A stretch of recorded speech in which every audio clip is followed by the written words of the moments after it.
Oh, wow, that's very intimate. Hi, everyone. My name's Paul Stewart. I look after professional business for Canon Australia. So I'm going to take you very quickly through, obviously, this new camera, our new professional flagship model, the 1DX Mark III. We're very fortunate also to have here today a full-time professional photographer for the Herald Sun, Michael Klein, who is basically their go-to guy for everything sport down here in Melbourne. And Michael's just spent a couple of weeks at the Australian Open, and we handed him one of these. We had 16 cameras, first 16 cameras basically in the world out here for the Australian Open. And we handed one to Michael, and he's had a couple of weeks on it. So I'm going to tell you about the features and specs. And what does that mean? But he's going to tell you about what that means in terms of practical use and, how it's working for him and helping him, get the better images and so forth. So I'm going to get into it because we're obviously, we've got an hour to get through a lot of information. Well, not quite an hour, but 40 minutes. So I'm basically positioning.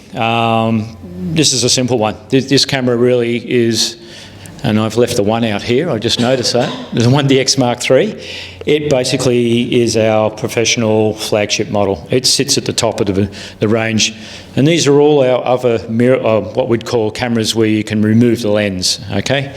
Below this would sit our compact cameras. Anyone who uses a phone, obviously, would sit down there. So this is our range of removable lens cameras, and this new product, this camera here in front of me, it's our top of the range model in terms of DSLR mirrorless.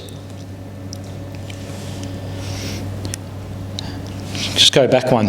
This EOS 1, we talk about three things all the time, and this has been from the first EOS 1 camera that I remember when I joined Canon in 1993. There was the EOS 1 film camera, and the same things. We talk about the same three things about that camera. We talk about quality, and that could be image quality. It could be about build quality. It could be about many things around quality.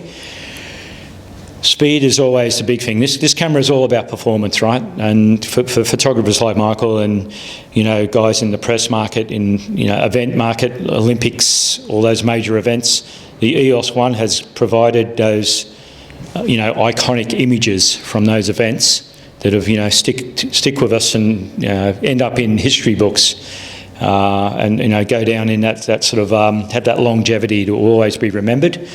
A lot of them that you've seen over the last 30 years have been shot on EOS 1 cameras, right? And of course, reliability. These things need to work in any environment that I guess the world can throw at us. 102, what's this mean?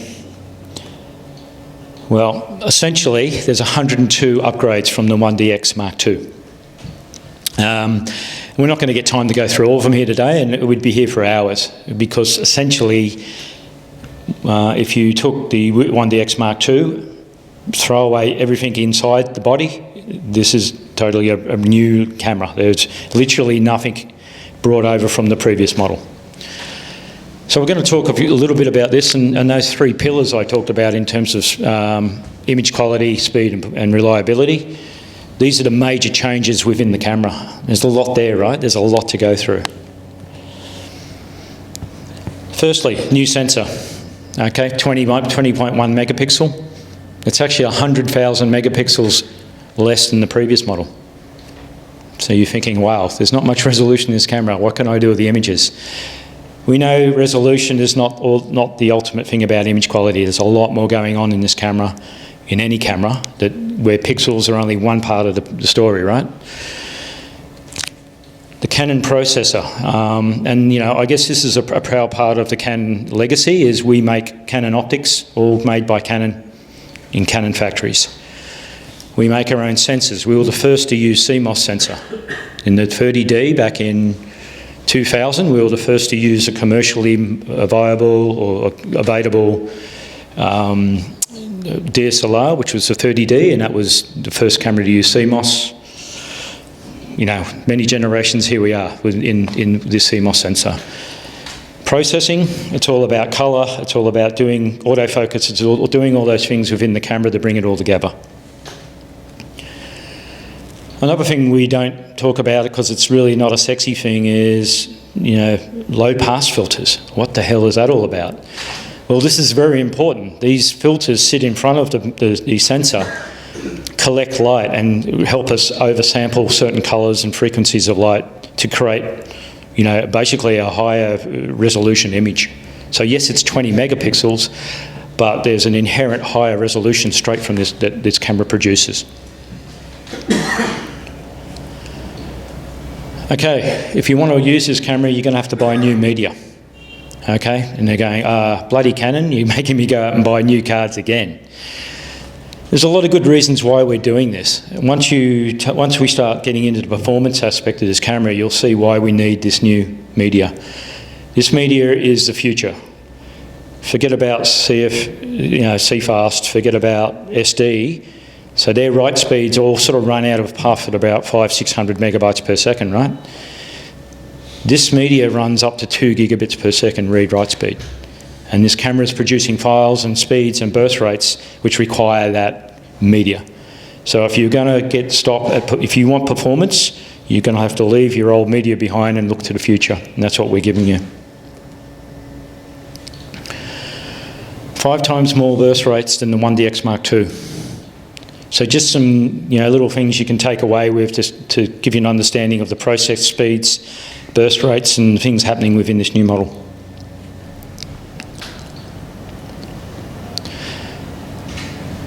And I've got to say, you know, for photographers like Michael, who is waiting for that iconic moment that could go on and on, or waiting for that moment, you don't want to be interrupted. If you miss that 100-metre dash at the Olympics this year, if you miss that last 2 metres, it's game over for you, right? If your camera is buffering because you've shot 100 images up into that point and you miss that final 2 metres, you might as well go home, right? That's what this camera is all about.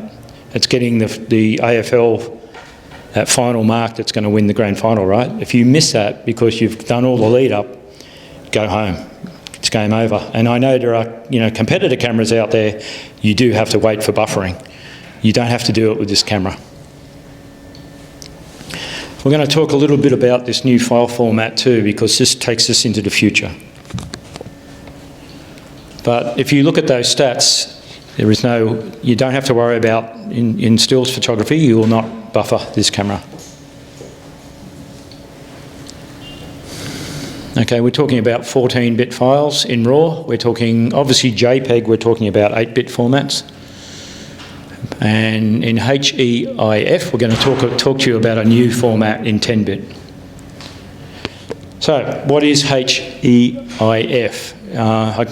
You guys heard about this format, this codec, this compression system? You have? Yes.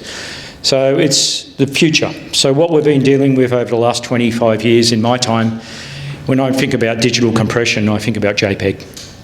Okay, and that's how, specifically in the photojournalistic market, that's all they use.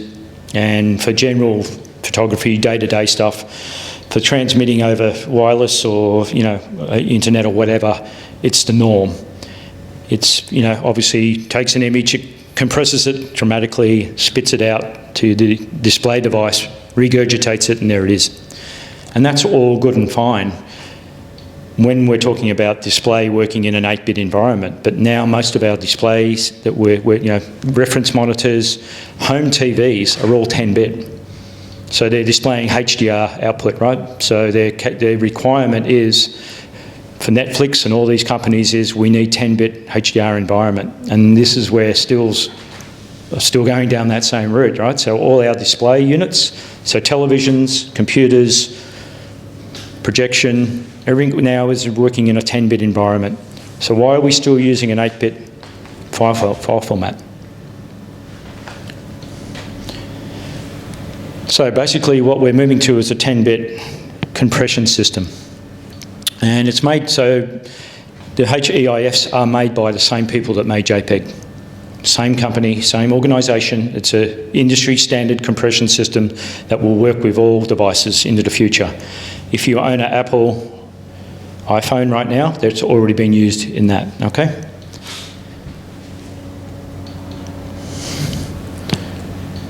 So essentially what we're taking you from is the last 25 years of requirements for imaging in terms of 8-bit 420 colour sampling, and black and white in terms of Y channel sampling, and offset channels in terms of red and blue in an SDR environment, and we're now taking you to a 10-bit capture up front in 422 subsampling into a HDR environment. So yeah, what does that give us? Obviously, we're talking a lot more colour we can deal with, a lot more steps in terms of black and white. So what we're basically taking you from is this environment. This was display requirements up until the last few years. 256 levels of brightness with colour, RGB colour on top of that, giving you about 16.5 million opportunities for colour. We're taking you to here. We're talking more in the raw end of the spectrum when we're talking 12-bit environment. So what does all that mean? Well, essentially, this is out of the camera, no editing, no post-production. 8-bit JPEG. So what we're giving you is, dynamic range is the same, but what we're giving you is many more steps in between. So we're taking you from a 256 levels of brightness to 1024, then you've got your colour opportunity sits on top of that.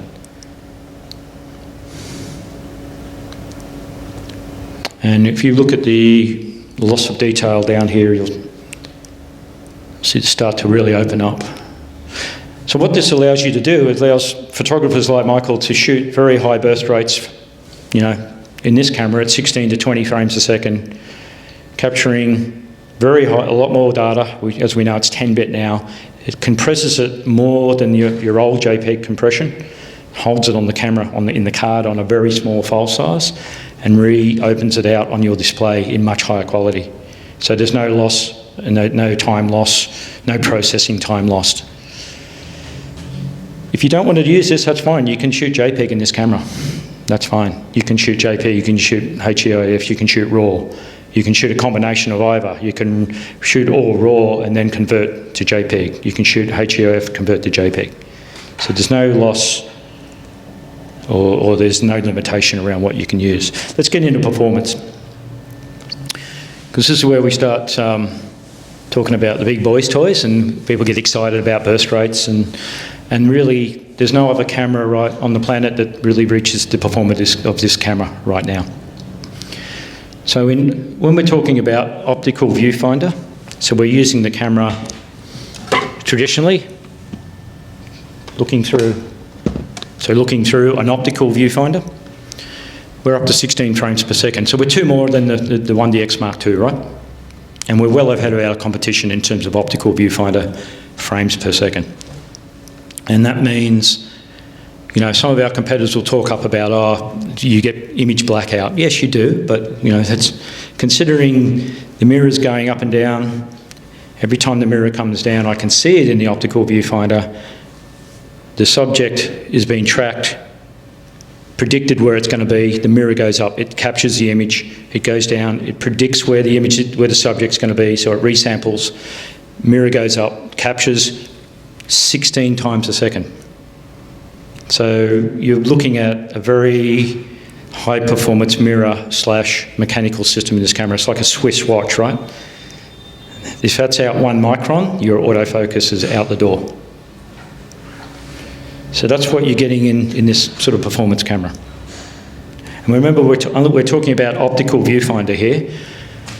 So then we go to a separate AF system, and we talk about using it like a mirrorless camera. So we're looking through mirrors up and we're looking on the screen. So this is using a different AF system, right? This is using this imaging sensor, using dual pixel image AF.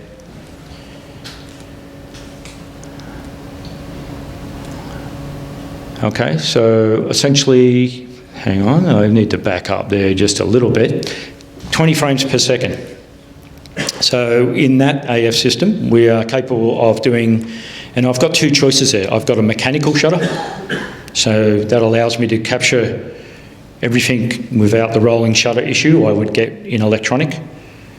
But if I want to go totally silent and I want to get that image without annoying and disturbing that scene in a political sense or whatever, I can go full electronic and I can do 20 frames per second as well. So I've got full mechanical or full electronic in both in 20 frames per second. So that is a market-leading advantage for us. How do we autofocus at those sort of speeds? And that's a good question. So we go back to the optical viewfinder. We're looking through the viewfinder. We've got a lot more focus points we can deal with. We've moved from this style of sensor. This little sensor sits in the base of the camera, a little CMOS sensor, 400,000 pixels. We've moved away from this sort of design. We've gone to an area focus system with 28 times the amount of pixels actually that sensor the AF. So we're processing 40 times more information, sampling information coming through the lens for the AF system to work with. It is controlled by its own Digicate sensor. So it's we talked about Digic X. It does everything else, but for the autofocus systems, when using optical, it has its own little processor handling just that. It works pretty dark, right? -4 to 21, so it's very good in low light, very good in highlights where we can't see contrast in the dark areas. It can see deep into dark areas in the shadow detail. And where there's bright lights coming at the AF sensors and it can't see, again, contrast, it works very well in those highlights. It'll work in that it'll give you AF down to f8 with any lens combination up to as dark as f8. Okay, when we talk about live view, the mirror's up out of the way. We're using the imaging sensor. Basically, we can use nearly the whole sensor for AF. So that's nice where you've got those subjects that sit well out on the edge of the image. You can still autofocus, and I can touch anywhere on that rear screen and focus on them. Lots of focusing points, lots of segments. It's very good in low light. Because we've got such a big area we're focusing in, we're at -6 EV for low light performance, up to +18 for highlights. And we can get as dark as f11 on the lenses. This is cool. This is some of the new focusing techniques in the camera. There's head detection, eye detection, face detection. Okay, so in live view, we have eye detection. We don't have that in optical, but we do have it in live view. There's head detection, face detection, eye detection. So this is working at 20 frames per second. This is the sort of AF performance you'll get from this camera. Whoops, sorry, I'm going backwards. Okay, this is all controlled by an algorithm, as part of the AI servo, and AI servo has been in our cameras for many years. Basically, we've given you some new case studies which will refine your autofocus systems depending on your subject matter. There's no wrong or right thing here to use. Obviously, like Michael might use one case for tennis and then another case for something else depending on, to try and refine that AF a little bit. We've also got one that uses what we call a deep learning process. So if the subject's moving erratically and not sort of in a linear sense, it will make some decisions about the acceleration, deceleration, the sensitivity for you. And that's this deep learning process we talk about. And it reaches in and looks at 35 years of AF information loaded in this camera and pulls that out. Head detection, as I said, this is a new thing for us, and this is where in photography, in sports, where if the face is not looking at you, and there's a lot of sports where that could happen, or if you're wearing a helmet, NFL, something like that, it'll still follow the human subject amazingly.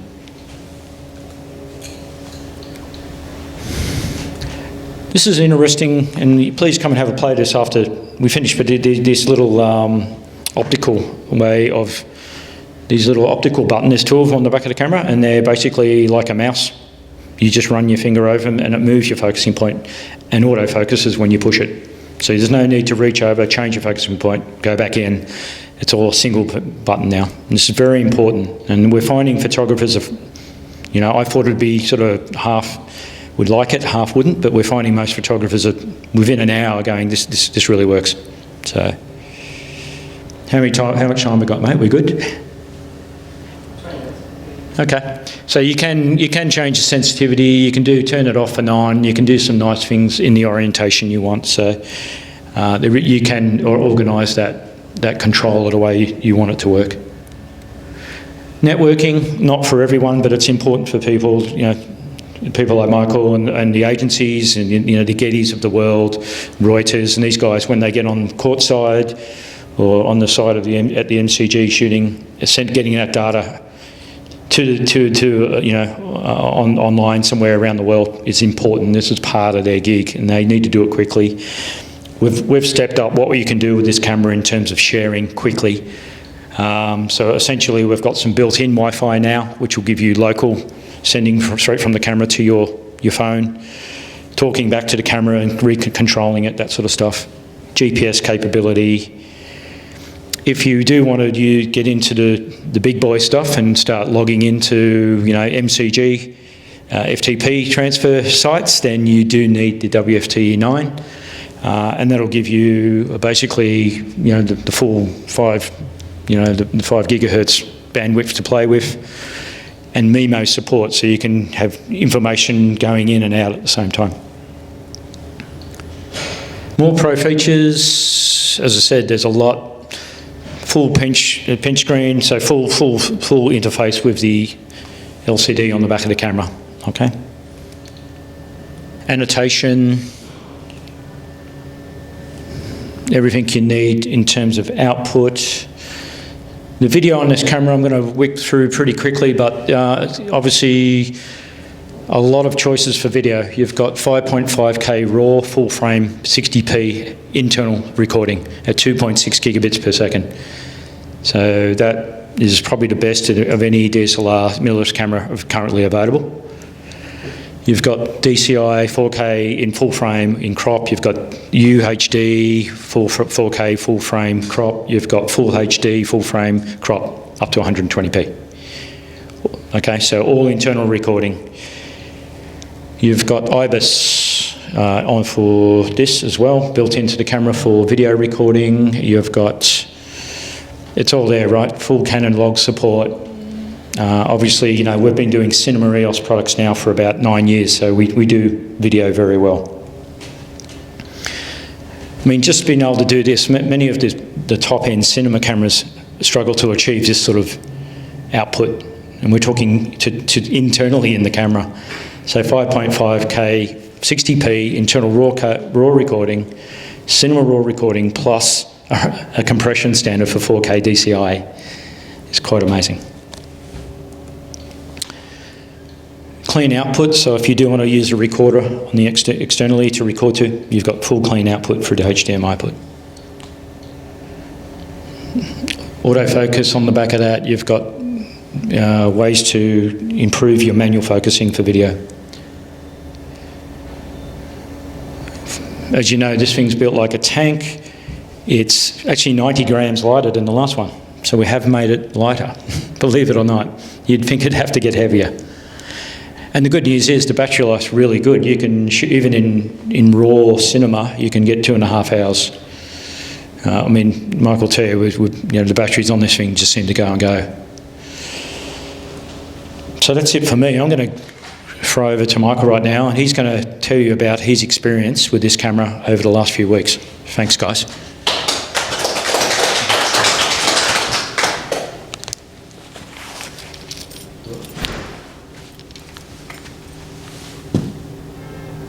Okay. Sorry, guys, we'll just get some images up there. You can just G'day, everyone. Just a little bit about me. I've been at the Herald Sun now for 34 years, shot sport for about 25. Found my old film camera the other day, an old F1 that I was given about 25 years ago. Doesn't work anymore, but still looks good. And I've been lucky enough to use Canon my whole 25-year career, so I've sort of seen where it was and where it is now, and I think we've come so far. It's out of control. So I was lucky enough on the Sunday before the Australian Open to get given one of these cameras to use for the 2 weeks, and I'll try and explain just in the photos a bit more of a layman's term of what it does, and not so technical. So if you've got any questions about any of the photos during it, just put your hand up. Feel free to ask.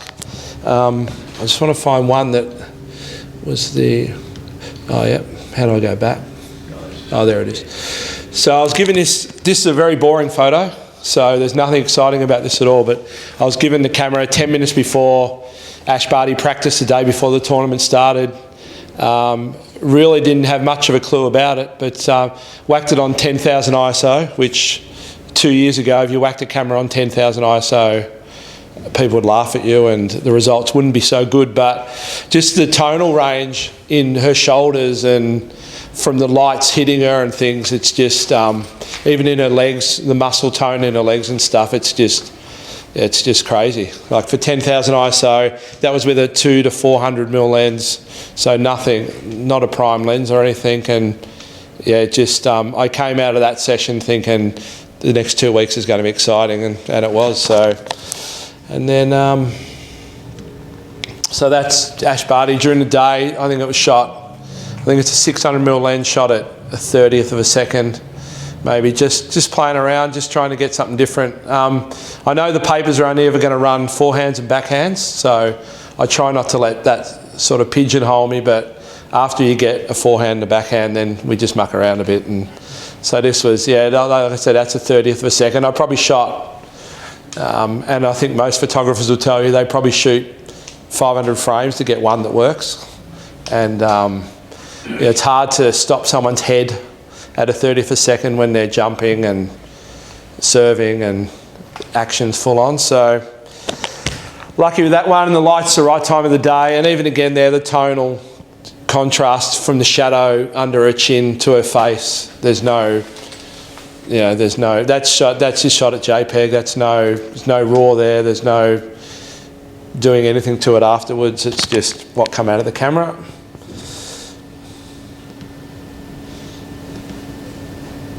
Whoops. That again, that's Coco Gauff, young American girl. Right time of the day, sun was in the right angle. Just yeah, exposing for the highlights and let the shadows do the rest. And you know, it's probably a full length picture, so her legs are probably in it before it's cropped, but it's probably shot at 100 ASA, but just the ability to crop such a small part of the picture for it to hold up like it does. Once again, 3 years ago, the Mark II was better, but then the 1DX, the original, you couldn't have done that to it. So the camera has come, yeah, once again, a long way.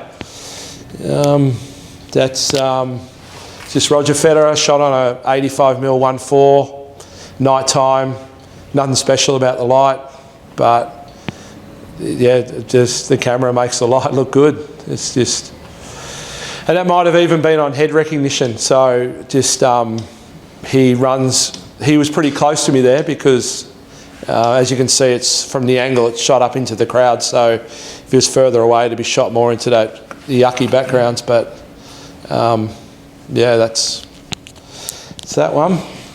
What ASA? Yeah, that would have probably been 4,000 ISO, 5,000 ISO at night under the lights at Melbourne Park. You could probably go 10,000 if you want. That would have been 1,000 at 4 or 1,250 at 4, maybe even 1,600. But yeah, there's nothing.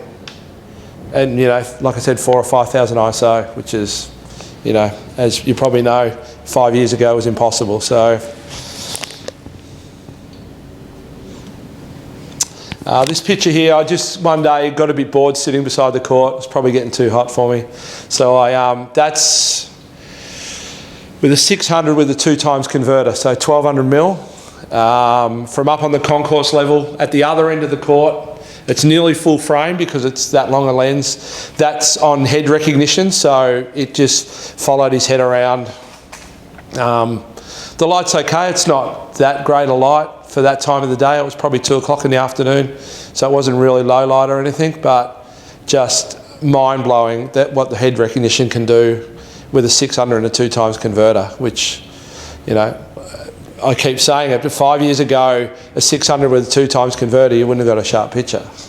It shows how far the converters have come, how far the cameras come, and just the quality of it to, you know, the tonal difference, to be able to still see his eyes, as well as still have such highlight here that's not totally blown out tennis ball. And so...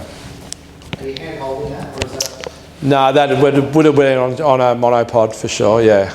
Just, you could hand hold it because lenses now aren't as heavy as they were, you know.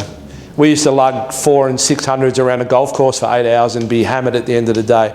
Now you can take a 2 to 4 and still be hammered, but different sort of hammered. So you're using the 600 Mark III? No, that's my 600, so that's a Mark II. So the 600 Mark III is even lighter again. So yeah, that's my, not old one, but it's one that's been looked after and still in pretty good nick. So. What's your go minimum shutter speed for 1200? Oh, that would have been it. That's probably, well, it's gone to f8, so that time of the day with the camera now, it would have been, I'm sure it would have been 4 or 5 thousandths of a second at f8, maybe 1600 ISO, 2000 ISO. Like years ago, you wouldn't have shot 2000 ISO in the middle of the day to try and get that shutter speed, but now you can.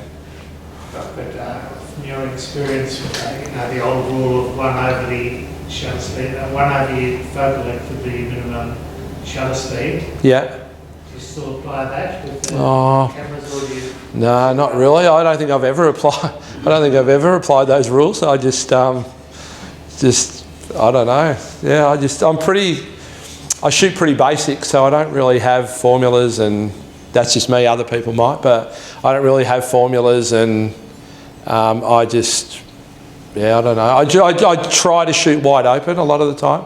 So I try to shoot at f4 on my 600 all the time. I don't really like to shoot f8 or f11. So that was wide open because it had the converter on it and things like, and then I just adjust my shutter speed to match that. Thank you. Did you utilise the new capture system? Yeah, that was head recognition. So it was just tracking his head around wherever it went. So if he suddenly, there was a bit more control there because I know what's going to happen, but I used head recognition a lot from the side of the court, probably with that Federer picture, I think was head recognition, and it was amazing. Yeah, we did it in live view, just mucking around underneath the tennis centre. Paul was telling me before he saw it on Instagram or somewhere where we had it live view on eye recognition, and I was just running around and jumping, and another guy was doing it, and it tracked amazingly. Yeah.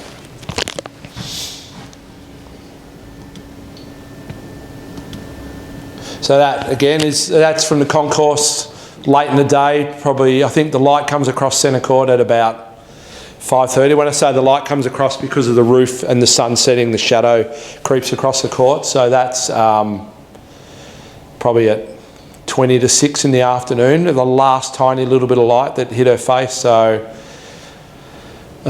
it's just nothing special. I just like it as a picture. There's nothing, you know, technically out of control and. With that one, but this next one is, that's exposed for the highlights late in the day again, but the autofocus on the camera now in backlit situations and in dark situations is 3 times better than the Mark II even. The Mark II at the footy at the MCG, when you sit in a backlit situation, jumps in and out all the time. This camera locks on in darker situations so much better than any camera I've ever used has.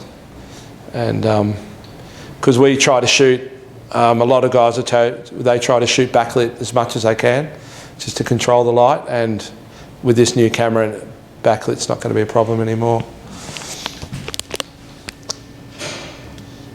And that's, again, 602 times, right time of the day, just on head recognition.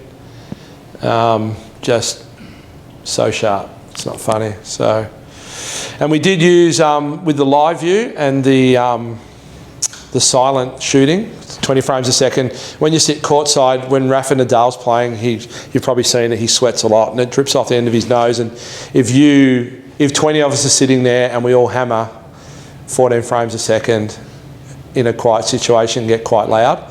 So with a few of us had it on silent mode, and we could shoot 20 frames a second. We could watch around the camera for when it was going to happen. Because it happens so quick, a lot of the time it can happen and you can miss it. But now you can just watch it build up on his forehead, come down and just hammer it, and during his service routine, get 140 frames on him standing there bouncing the ball, waiting for the sweat to come down. So that live view, 20 frames a second, I can't wait to, like at the footy, over the top of huddles, when live view will just follow a subject. You don't even have to. I was saying to someone the other day, it's almost cheating. It's that good. It's. But when there's multiple subjects, does it get a bit confused? It probably will. I haven't used it yet in that situation, and it might. Describing it. Yeah, but you can still look at the screen when you're holding it up. You can still see the screen and keep it in the general direction, you know what I mean? So I couldn't see it.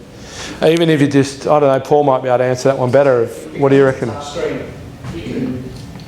Yeah, you can hold it and touch the person that you can see in the screen, you know. So there's multiple people and they're all wearing the same jerseys and they're all coming in, and that is obviously the processor doesn't know what one you want is the subject. It depends on, again, like Mark said, where you initiate the autofocus. So if you initiate the autofocus on the second one in, it'll stick with that one. It's pretty good, right? It works itself out. It says, okay, that's the one you want. And even if he walks in behind the next guy or someone runs in front of him, depending how you set it up, it'll give you the leeway to stay with that one subject. But if you're just holding it and hoping that there's confusion. But how the algorithm works for the face and head detection is the center one and the most closest is the lead subject. So if you know that's the algorithm, you know how it works, you just have to maneuver it to make it. That's what the algorithm's looking for. Like I said, it's almost cheating. It is, yeah, it really is. Yeah, it's so good. And like, just back to the buffering thing that Paul was talking about before, we courtside tried to buffer it out and we couldn't. And I mean, I think I got the camera pretty brand new. It shot 100 frames. In the 2 weeks, I checked the frame count before I gave it back, and it was like 110,000. So I shot plenty of photos with it, and there were times when we thought, let's see if we can buffer it out, and we couldn't. And that's testament to the new cards, to the new camera, to the new format it writes now. It won't buffer out. So you're not going to miss, like Paul said, that 100 metres when someone's running at you. You can shoot 100 metres. Yeah, you can shoot 600 frames on 10 seconds or 12 seconds, and the celebration after it. There's nothing worse than, and it used to happen all the time, where you would shoot something and then the camera would stop and wait a second, and then it would shoot a couple more again because it has to write to the card. Those days are well and truly gone, which is good, amazing. So that's really it for the pictures that I've got to show. But just from a photographer's point of view, it's when you think something can't get better, it does, and that's. Do you use a priority on if you're shooting a sport? An aperture? It depends, yeah. No, most of the time, if it's controlled, where most of the time I'm backlit, so the shadows are the same, then I try to manually set it all up. But sometimes you have to, because they're running in and out of different lights, and I set my Mark II up where I can have, at the press of a button, I can go from a 30th of a second at 11 to a 1,000th of a second at 4, and just to muck around in different situations. And even I use the case study on the HEIF, the one where it just thinks for itself, and it didn't have a problem with that. That's about it really that I can think of, but is there any other? Yep. When you started, probably using film. Yep. And maybe with a motor drive with have a lot of drive, so the timing and your accuracy and probably manual focus. Yep. Which required real skill and timing. Yep. Now these cameras, as you say, are so advanced that they're almost doomed for you, as you've probably nicely described, almost cheating. Yep. If you were a bit younger, would you be concerned that your job could be done by someone with less skill than you because the camera? Talk about this. Yeah, we did talk about. I still think there's an art. There's still composition. There's still being able to read light. There's still knowing something well enough to predict what could happen, what couldn't happen. There's always times at the footy where you go, someone's on a roll, I'm going to move, other people won't, and you can be in the right spot.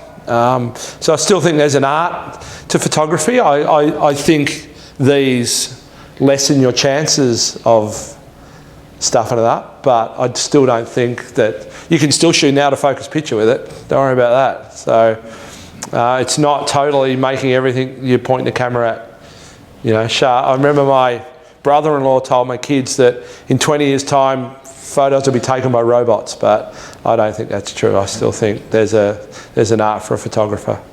Well said, Yeah, thank you. because I think I said to Paul before, you could put the top 10 race car drivers in the same Mini and Lewis Hamilton will still win. And that's because he has more of an art for it than the other blokes. So yeah, so I still think like kids will ring me up all the time and what sort of camera should I buy? And I say to them a lot of the time, learn to take a good photo on your iPhone, compose it properly, light it properly. You can do all that on your iPhone. You don't need $11,000 worth of camera to do that, and then worry about going to buy a camera. So there is still an art for a photographer, definitely. Thank you. Cool. Any others? Don't be shy. The smart controller. Did use it, and I found it good. Takes a bit of time to get used to, but in sports situations sometimes you can be focused on 10 people here all celebrating. These people here will not be celebrating as hard as these people, so you can flick across really quickly, whereas before you had to search for the toggle, hit the button, move it across, and by that time it might only take you a second, but that's a second where that's 12 pictures. So yeah, I found it really useful. Yeah, I'd love to play with it more in a sort of football situation and where there's more than one person, but yeah, it moves really. You can set the sensitivity up where you can just flick it and it just goes to the top right corner. Or yeah, I found that really, really helpful. Really, yep. Any improvements in the menu system when you use your exposure lock button as a second setup? No, I didn't find huge. I felt like it was still, I could still pick up my last 4 cameras and they were the same. No, not the same. There'd be slight differences, but I found it easy to drive. Like, yeah, you got anything on that one? Well, with those basic rear button focusing options, they're pretty much stayed with that. All the same. A camera, there's just more options.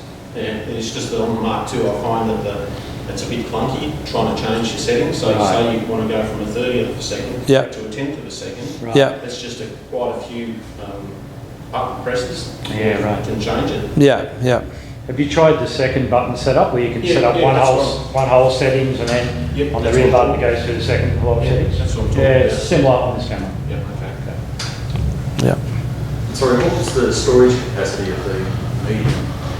So Oh yeah, it's crazy. we don't make our own media, so we simply go with what's available at the time. And we've chosen to go with the 512 gigabyte card, the SanDisk. And if you purchase this camera right now, you get that in the box. So it comes with a 512 gigabyte CFexpress card 2.0. The reason why we put that one in there, it's the only one that gives you the guaranteed 1700 megabits per second read-write speed. If you buy the 256 or the 128 or the 64, it's only buffering out. It's not guaranteed at that level. It stops at around 1200 to 1300 megabits per second read-write speed. So if you do buy that card for this camera, you may have problems. Right now, the 512 card is the only one that's got our tech. And that goes in our $30,000 cinema camera, the C500 Mark II. And again, it's the only one that will handle the speed and the read-write speed for that high-end cinema camera. So yeah, it's a 512. And it's crazy, with the right card reader, I was finding at the tennis, I'd rip it out between serves, download 600 mega pictures in 2 seconds. Like, it would just fly out, put it back in, continue shooting, edit while it's going. Like Paul said, we can have a picture from shooting it to manually taking the card out, to sending back to an editor in the office in 30 seconds of shooting it. So it's just another part of what we have to do now. Yeah. So Canon can't let you have one for the AFL? That'd be all right, wouldn't it? Good. I like your suggestion. I like it. So no. So I hope that was of some help. But yeah, I'll go downstairs and buy one. That's all I can suggest. So. Thanks, Mike. Thank you very much.